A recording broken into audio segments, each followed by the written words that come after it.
In 5, 4, 3, 2, and 1. And welcome everyone to this episode of the Real Leaders Podcast.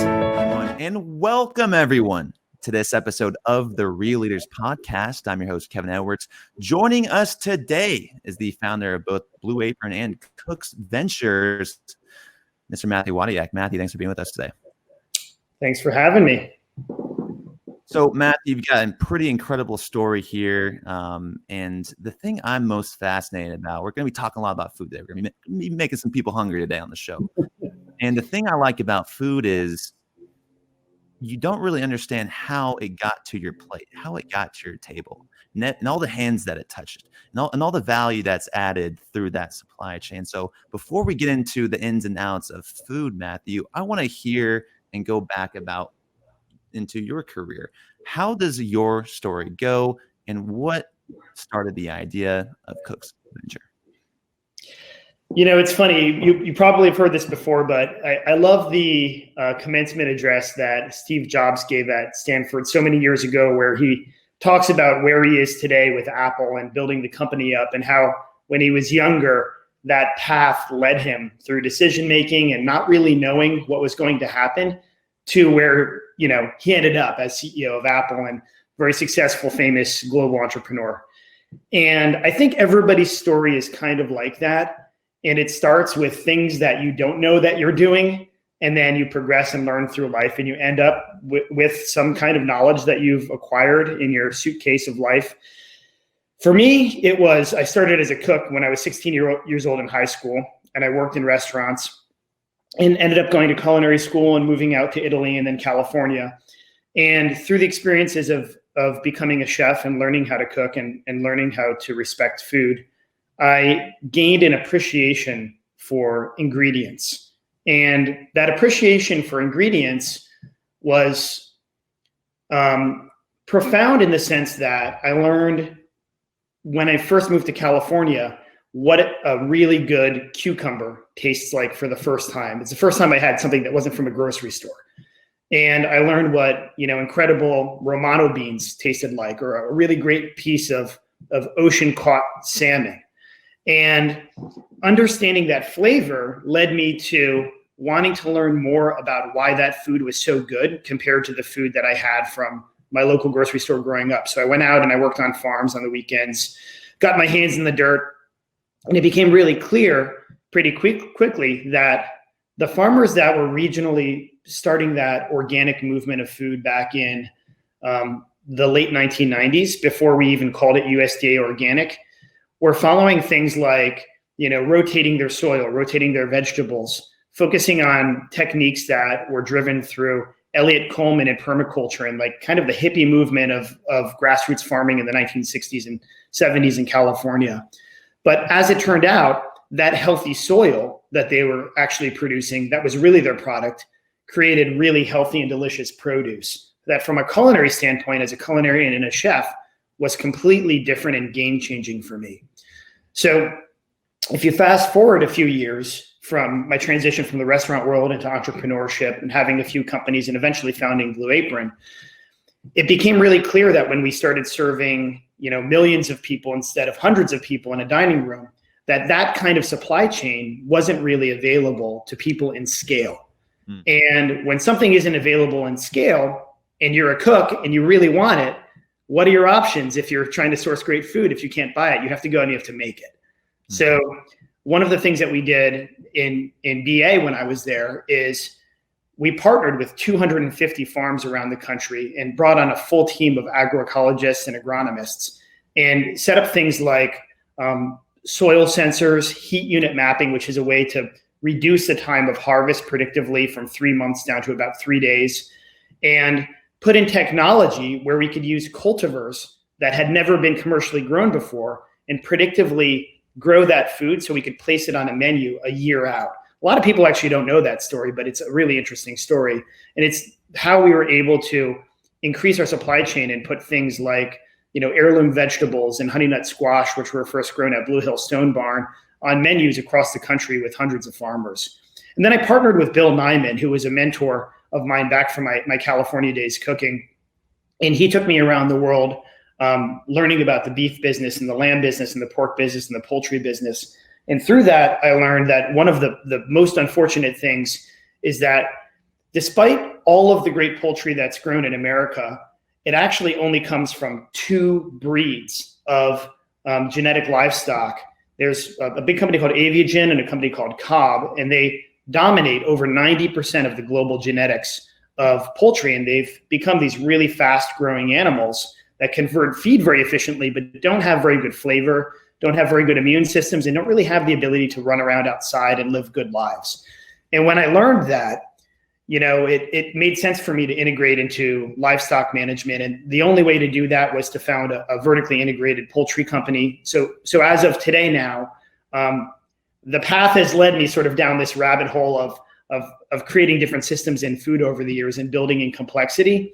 And using the knowledge that we gained in heat unit mapping and understanding biodiversity, we utilize that same philosophy in growing different crops for livestock consumption and growing different breeds of poultry that are 100% heritage breeds for human consumption that are healthier animals, that are better for people too, and that are better for the social benefits of farmers and building a food system with integrity. So that's kind of how I got here today. It was a long road and it was a lot of windy paths, but all of that knowledge has become applicable to our current business. Well, it's very interesting. And kind of what jumps out at me, what comes to my mind, Matthew, is it's very similar. I'm going to make this transition very similar to Patagonia. Patagonia, every single time they ran into a problem where they weren't working with an organic supply chain or supplier, they learned to innovate around that and develop and pour massive amount of money into this organic supply chain to benefit the environment. Now, what type of challenge are we talking about here? Now, for the average pedestrian listening to this right now, Matthew, in terms of the supply chain for organic, healthy produce like that cucumber you tried for the first time, what type of challenges are we talking about right now? There are a lot of challenges, and the biggest one is the industrialized food system and the commercial food system versus the consumer-driven food system, which is something you'd buy in a grocery store. So when you see news of farmers tilling spinach and onions and vegetables back into their fields and euthanizing animals right now, it's because the way that industrial food works is it's really a pennies commodities game. And the large food service companies in America don't really drive their engine with the same kind of consumer insight that you might go to the grocery store and pick something off the shelf. So because of that, and because of the packaging challenges associated with harvesting and packaging those goods for a diverse supply chain, like a retail application versus a big food service application like a hospital or a school, we're seeing a breakdown in utilization of food that was grown with the intent to feed people, and instead is being tilled back into the soil, or in some cases animals being euthanized. And that's actually really tragic, and it's indicative of bigger problems around how we consume and how we decide to spend dollars on food as institutional thinkers well beyond the grocery store. A lot of people just think about the shopping cart, but every time you eat something in one of these big campuses out in California for a tech company, or in a salad bar, or in a restaurant that is in a premium place, that is contributing to that machine that is meant to drive labor costs down at the cost of employees often, increase the use of petrochemicals, and increase the use of synthetic inputs in herbicides and pesticides. So taking that stuff out of the food and building back in social dynamics and building back in the reduction of synthetic inputs actually doesn't cost as much as you think on a per meal basis. We're talking about a quarter, maybe 50 cents per meal, which is something that is sort of class agnostic, but is a commitment.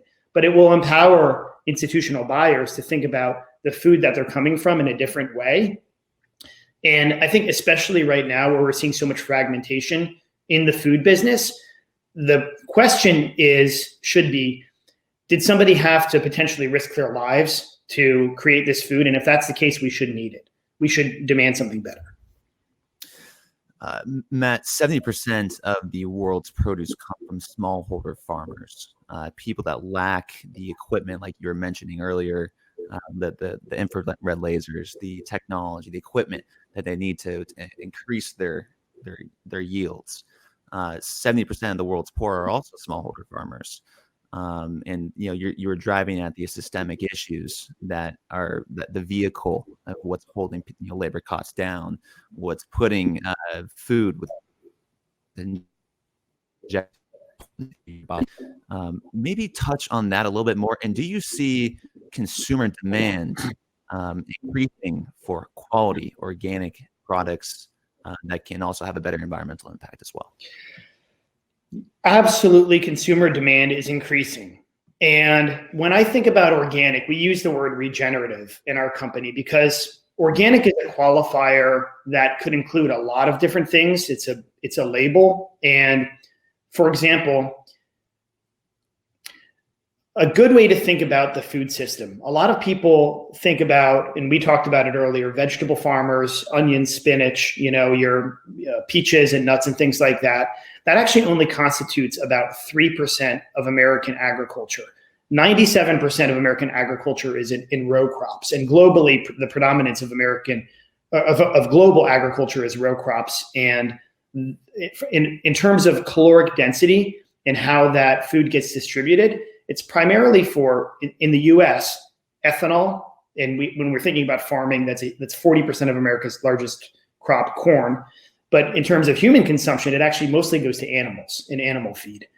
So when we're thinking about small farmers and the income of small farmers, the folks who are really hit the hardest are the ones who are growing row crops, specifically those who are in glacial soils in the Midwest, who have access to incredible topsoil and who have been sort of forced down this pipeline of growing conventional, primarily corn and soybeans that are subsidized crops. And that's a huge problem because a government subsidized corn plant or soybean is inherently more expensive to grow than what the farmer makes for it. So the US government and our taxes create that subsidy to pay the farmer a fair market wage. And that's led to institutional poverty within the farming community, to the point that in the most recent farm census, we saw that less than 50% of farmers in the last 5 years made positive income. So I can't think of another single job, and you interview people all the time. I don't know if any of them could think of single jobs where people would say, I'm willing to take a 5-year hit on revenue for my career choice and service the public and provide 100% of the food for everyone. In addition to that, the farmers in America represent less than 1% of the voting constituency. So you have less than 1% of the voters representing 100% of the eaters. So where's that money coming from? Well, it's the folks who are providing the seeds and the genetic inputs and the glyphosate and the dicamba and the petrochemical fertilizers and the oil and the ethanol industry that are lobbying our congressional leaders to create regulation around food in our country, primarily in the form of crops going to animals. So how do we change that? We have to really think about reinventing, a food system that goes towards converting farmers to growing food that is profitable for them, diversifying their crops, and reducing the use of synthetic inputs that are then inherently subsidized by the government. And that's really that's the challenge socially that we're facing today.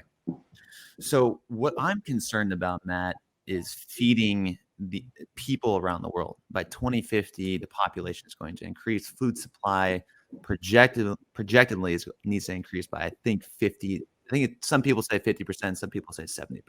Yeah. So when you say we want to bring this new technology to increase massive, regenerative, are you still going to be able to feed that amount of people? Yeah, absolutely. And that's like straight out of the playbook of like Bear Crop Science, actually, that we have to feed more people. And, National Chicken Council says that too. The fact of the matter is there's a really popularized USDA study that was conducted just a few years ago. And Rodale has validated this data in their 40-year crop report. So is the Union of Concerned Scientists, where F1 hybridized crops, non-GMO crops, actually are better yielding, especially in drought years, than GMO crops, because we know that petrochemical inputs and glyphosate erode soil and they reduce the root permanence in the ground. So actually a no-till system that is more regenerative with non-GMOs is a better yielding food system inherently. And diversity of crops provides insulation against blights and insects and pest pressure and weed resistance that you're seeing in all over, middle America. So these systems not only feed more people, they feed more people more securely with climate alterations that we're experiencing and drought years and rainy years, because building good root systems in the ground prevent erosion. And they also prevent desertification. By estimates of most scientists who study soil, they'll tell you that we might have, if we continue on the exact same trajectory of what we're doing today, 60 more good harvests before we have essentially unharvestable crops and desertified land in the Midwest. That means the complete erosion of hundreds of thousands of years of glacial topsoil that was built over the course of, those eons when glaciers were moving through the plains. The thing that jumps out to me on this is the original intent of genetically modified crops. And one of my favorite persons, I guess, I'm a historian. I'm really into Norman Borlaug's work and what he did and what he brought to this world. At that time, and at that time, I think India was starving. Scientists are predicting this country of millions and millions of people are going to run out of food. And it wasn't until Borlaug dedicated his life. He actually wanted to join the military. This is after Pearl Harbor got bombed. And he left his family and kids in New York, flew down to Mexico, worked in poverty to try to develop a crop that would, I think was it corn? I think it was corn. No, it was wheat. It was wheat, and rust was the big problem that they had. So the question isn't really about Norman Borlaug. What I'm fascinated about Borlaug was there were things that were offshoots from all of his research and development that came from this efforts, and whether it was the temperature, or being able to grow something at a different soil level, a different altitude, all these things came about. Are there any offshoots throughout your experience with Blue Apron, throughout your experience with Cook's Venture, that have surprised you, that you've been able to innovate around? Oh yeah, absolutely. I mean, I'm not one to say that the big ag companies are horrible. They're out to make a profit. We're living in, a capitalist society, so that's their job, obviously. But when it comes at the risk of food security, that becomes a problem. So it becomes a social issue that's bigger than, any independent company.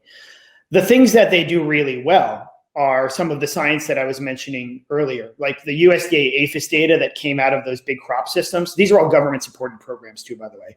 All of that data that came out and was aggregated is really useful information geographically by altitude and specific location. And understanding weather patterns and weather data in land and microclimates is really essential for crops, especially if you want to build diversified crops.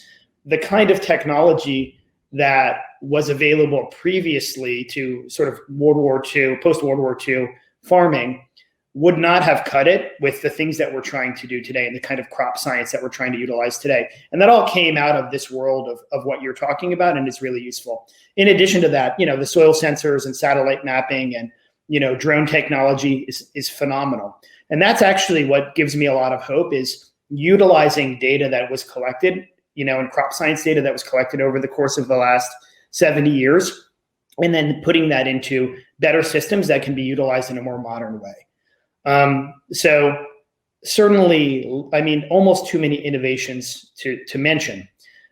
It is also worth mentioning, though, that the genetic engineering of crops today is specifically targeted to 8 genomes that are primarily for glyphosate and dicamba resistance. And there's really nothing in modern gene editing that is related to driving additional yield or driving, additional nutritional density in any kind of commercial setting. There have been some tests that people have done with the famous yellow rice tests in India that were unsuccessful. But other than that, we really don't have any genetic altering purpose other than the sale of herbicides as of now. And I don't know if that will change in the future, but one of the scary things about it is we really genuinely don't know what some of the side effects are from some of these crops from a soil science standpoint. We do know that some of the herbicide resistance today in corn and soybeans and sugar beets can lead to the degradation of soil to some degree. And there's been some good science, around that. With the soil being such an important component of agriculture, of growing these organic crops, you said regenerative farming. It's important to take this in a business standpoint, and with this whole green business movement, whether you want to call it conscious capitalism, whether it's stakeholder capitalism, you are incorporating additional stakeholders into your thought process versus just the bottom line, and using these genetically modified plants to reduce your costs and to have a better supply chain, whatever it may be. But the carbon's a very unique component of this, because carbon sequestering with the soil is beneficial to the environment, beneficial to your community, the air we breathe. And the soil is now coming back to life through your agriculture technique, if it's even how you would describe them. But so Matthew, the question from a business standpoint is, why regenerative agriculture, and what are the benefits that your community and stakeholders are receiving from this? There's primarily two benefits. The first one is in terms of regenerative agriculture, just inherently by making progress in four major categories. Number one, soil health. So monitoring soil health over the course of many years. And that's promoted through biodiversity, which is the second thing. Adding different kinds of plants to your crop rotations, adding beneficials, adding native pollinators to the ecosystem. Then we look at integrated pest management. So the reduction of use of herbicides and pesticides to manage pests through more natural means, like, for example, mechanical techniques, or you can actually use some solar techniques to manage pest pressure and weed pressure. And the last one is energy use on farms. So the reduction of use of petrochemical inputs to promote growth of plants in the form of nitrogen, which uses a lot of natural gas. And that's the biggest use of energy on a farm, is actually ammonium nitrate fertilizer in the form of natural gas at its raw form. So by eliminating those things, you're first of all, you're eliminating the carbon that's getting emitted to farm those plants and those feedstock grains. And secondly, by doing that and by adding biodiversity, we're adding organic matter to the soil, because we're keeping root systems intact. And in many cases, when we're harvesting, we're mowing as opposed to tilling. And increasing biological matter in soil, or organic matter by percentage in soil, means that you're reducing the volatilization of carbon, and you're storing carbon in the soil in the forms of root systems of plants. So that's a huge benefit.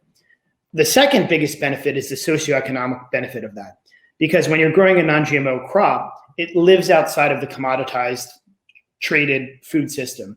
And farmers are inherently able to make a few more cents per pound. It's an unsubsidized program, so it has to work out economically. It's actually a more capitalist program in some ways, and that cost gets passed on through the meat, healthier food, and consumers are driving that on retail shelves. And we know now that the non-GMO Project Verified label is actually more powerful than the organic label in food today from a consumer brand perception standpoint. There have been a bunch of studies on that. And even more so, we're seeing folks move towards grass-fed and pasture-raised type foods, because that's even more powerful. So when you start seeing those labels on foods, that's also an indication that farmers are getting paid better for the crops they're growing, and we're creating more integrity within our supply chain by having longevity with our growers. And that's really important, because the average age of the US farmer is almost 60 years old. And at some point, we start to age out our farming community, and we need people to come in that are younger generations that can make a living in agriculture. So, and we've already gone over this. So the reason, and correct me if I'm wrong, the reason for Cook's venture was to basically grow out and improve an efficient regenerative supply chain for a company like Blue Apron at this time, right? So what's different with working and being the founder of Cook's Venture versus a company that you're able to, I think I even have Blue Apron on my phone right now. I can find ingredients and good recipes and things like that. But what's really been the difference for you? Well, a vertically integrated supply chain in animals it's a complex business in that it really takes, as a CEO, full attention to focus on everything from the genetics of bird that we're producing, really drive the entire ship in both directions and upstream and downstream dynamics of the company. So by having a bird that's more robust, it means that it has higher digestibility to diversified grains downstream and better genetic potential upstream in terms of how it performs from a livability standpoint. So if you think about it like this, a conventional broiler in America, which is essentially 99+% of chickens in America are derived from a single breed, a modern Cornish cross chicken, have evolved over the course of the last 70 years, post World War II, when we got into this big grain Cold War with Russia and won economically we defeated Russia, not through nukes, but through grain surplus. And a lot of folks don't know that, but Michael Pollan writes about it in Omnivore's Dilemma. So you have this breed of bird, and it's come up alongside and has been selected to eat specifically corn and soy over the course of 70 years. And that sort of takes away from the potential to create regenerative systems on 97% of America's cropland, like we said earlier. So the ability to build a more diverse bird, and this was a decade-long project that my partner started in the business, and when I acquired the company, we've continued on with that project.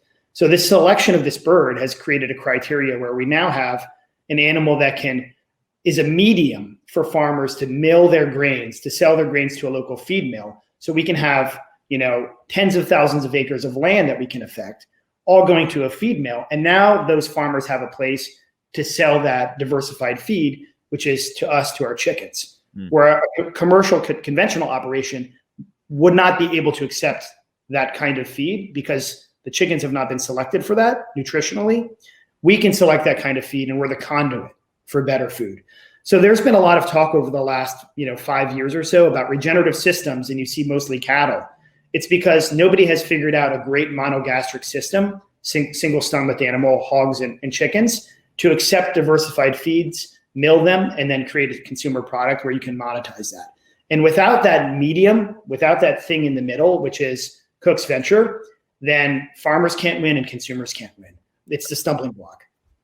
Right. Again, I want to go back to that Patagonia example. You're just innovating around something that's a problem to benefit society, to benefit the environment in ways that we haven't seen before, which becomes your business model, becomes your competitive advantage. It's fascinating for me. Chickens, you said, are monogastric. The cows, they have 4 stomachs. Yeah, the ruminants. The ruminants. So what's a cow's impact in all of this? And have you learned or talked anything about whose impacts as well?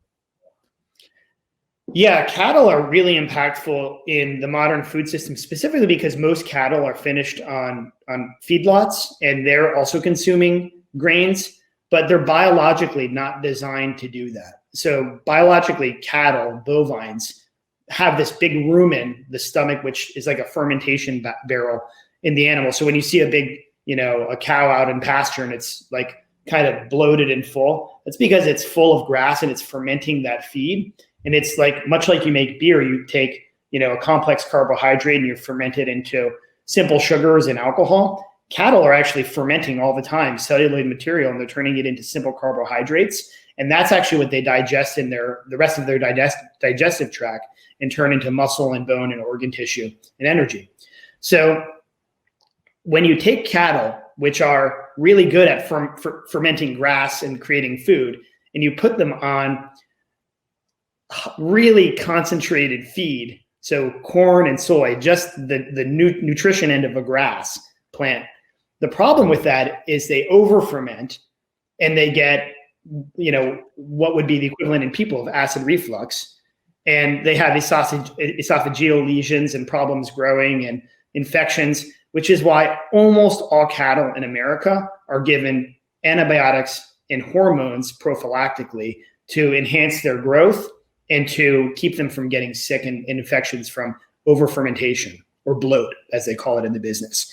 So putting cattle back on grasslands is really important. And cattle on grasslands, we know, work really well ecologically with the soil because there are methane-eating bacteria in permanent pasture that almost completely eliminate greenhouse gases. And actually, Will Harris from White Oak Pastures did a really great study this year where he measured the impact of his cattle on his grassland, and they were actually carbon negative. They were taking carbon back into the ground, which isn't surprising because pre-colonization of North America, there were more ruminants in buffalo and antelope and deer in North America than there are today in cattle.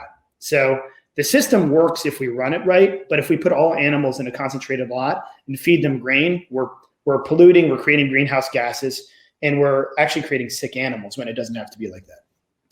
It's impressive how little we all know. The average pedestrian knows about the impact the agricultural or farming industry has on greenhouse gases. You also mentioned another thing about how we won the war against Russia. I think that's a really good statement. And we actually had someone on the show who was helping with food deliverability and analytics, trying to help the food distribution allocate efficiently because the Army, U.S. Army, I forget his name, forgive me, but he said the threat that he fears the most is actually food insecurity, not another war. How are we going to feed my men is the big question. So with all that in mind about the philosophical impact, the tangible impact you can see, Matthew, when you set out to do something like this, a lot of people probably doubted you, probably maybe thought you're a little crazy. Now that this is actually happening, what do you have to say about the leadership to effectively pursue something like this? Well, first and foremost, businesses that work make sense and they provide replication. So I think one of the biggest problems in our space of regenerative agriculture, creating better food, is that there weren't a lot of great economic models that represented profitability and growing better food until very recently. And I think I can think of quite a few models that are doing a good job now. So seeing the sea change of consumer dynamics and trying to buy better foods and seeing producers trying to match that demand and come up with creative solutions is now creating an economy that makes sense, where people are actually making money. And I would say even 5 years ago, there weren't enough proof points. But as we develop more proof points around profitability in a society that, look, it's great that Rodale or Union of Concerned Scientists or Savory Institute is out there doing great NGO work, but it's NGO work. We can't fuel a food economy with nonprofits alone. It's great science, but now let's turn it into a system that is a for-profit business. And when we can prove that, then we create our ability to legislate and lobby. And if we can legislate, we can create changes and create incentives and create better programs for farmers. But that won't ever exist until we can create the proof points. So I think some of the innovators in the industry, Bill Nyman, Will Harris, myself, other folks, Patagonia is another great example, have gone out and they've said, okay, you know what? I'm going to spend my life's work figuring out how to do this stuff because I know in my heart that people want it and that it works and that there's a reason that we're doing this economically, not just for the sake of Mother Nature. And I think those things have to live together, and that will create replication. And over time, it's like what happened in the solar industry in the 70s and 80s. Now look at today, we have the cost of solar as less than the cost of power on the grid. And I think we'll start to see that kind of match start a bigger fire in the food business as well. And for yourself, Matthew, who's dedicating their life to this system's change, it's going to take a lot of leadership to pull this off. To you, Matthew, what is your definition of a real leader? I know that's your great question, and it is really a great question. For me, a real leader is somebody who sees opportunity in whatever field that they're in and knows that it's going to take an army of people to align, to build a vision, and to create the right kind of culture that will allow them to be part of a movement. And real leaders don't take credit on their own. Real leaders believe in their teams, and they believe in the folks that are able to make this vision, this artistic vision of entrepreneurship, a reality, and put it down on paper and put an action plan together and make it happen and make them feel like they're able to really contribute and move the needle in their lives. Every person in a good company should understand that they have a role to contribute in that business that accomplishes the end goal. So if our goal is to sequester carbon, we need to know that everybody from our farmers to the people that are doing our sanitation shift at the end of the day know that specifically, I'm doing the sanitation shift so that we can run the line tomorrow, so that we can process the chicken, so that we can manage our genetics program, so that we can buy these incredible grains, so that we can sequester carbon. And that's why I'm going to do a really good job doing it. A real leader puts that vision in people's heads. Matthew, just want to appreciate your time coming on the Real Leaders podcast today. It's been a pleasure speaking with you all in our first live podcast today. Thanks to everyone tuning in today. Love to see your comments and reactions and questions at the end of the show. But for Matthew Wadiak, I'm Kevin Edwards, asking you to go out there, build a culture people can follow, and always, folks, keep it real. Matthew, appreciate you coming on. Thank you.